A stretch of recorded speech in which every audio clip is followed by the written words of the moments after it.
नमस्कार मित्रांनो, आपल्या चॅनलमध्ये तुमचे स्वागत आहे. मित्रांनो, आज आपण बघणार आहोत सोन्याच्या दरातील घसरणीमुळे खरेदीला प्रतिसाद. अक्षय तृतीया होता की सोन्याचे दर स्थिर झाले. आंतरराष्ट्रीय बाजारात सुद्धा बंदावीमुळे सोने गडबडले.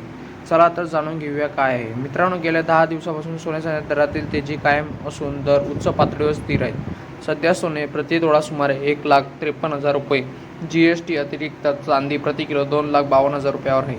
रविवारी म्हणजे अक्षय तृतीयेच्या मुहूर्तावर हे दर बहुतांश स्थिर राहतील असा अंदाज तज्ज्ञांच्या व्यक्त केला जात होता. बट ते दर आता स्थिर राहिलेले नाही, कारण सोन्या चांदीच्या तज्ज्ञांच्या मते सोने चांदी आता घेणाऱ्यांना मोठा फटका बसू शकतो. त्याचप्रमाणे लग्नसराईचा काळ सुरू होत असल्याने सोन्या चांदीमध्ये मोठे उलाढाल दिसून येत आहे. कारण सोन्या चांदीचे बाजारभाव आता अक्षय तृतीयेच्या दिवशीपासून सोन्या चांदीचे दर स्थिर असून दसऱ्याकडे ग्राहकांच्या खरेदीचा उत्साह वाढला आहे. त्यामुळे सोने अजून वाढतील अशी मागणी होत आहे.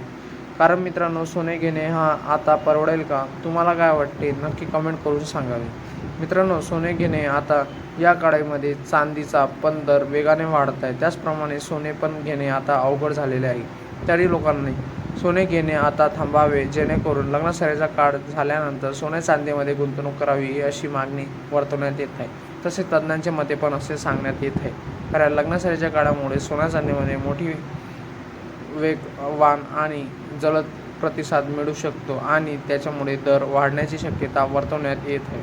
त्यामुळे तुम्ही सोने आता खरेदी केलास तर तुम्हाला जास्त पैसे मोजावे लागतील. मित्रांनो, तुम्हाला आपला व्हिडिओ आवडला असेल आणि तुम्हाला असे नवनवीन व्हिडिओ बघण्यासाठी तुम्ही आपल्या चॅनलला लाईक, शेअर अँड सबस्क्राईब करा, जेणेकरून तुम्हाला असे नवनवीन व्हिडिओ आपल्या चॅनलतर्फे मिळतील. आणि तुम्हाला अशाच नवीन अपडेटची माहितीसाठी आपल्या चॅनलला नक्की सबस्क्राईब करून ठेवा. धन्यवाद.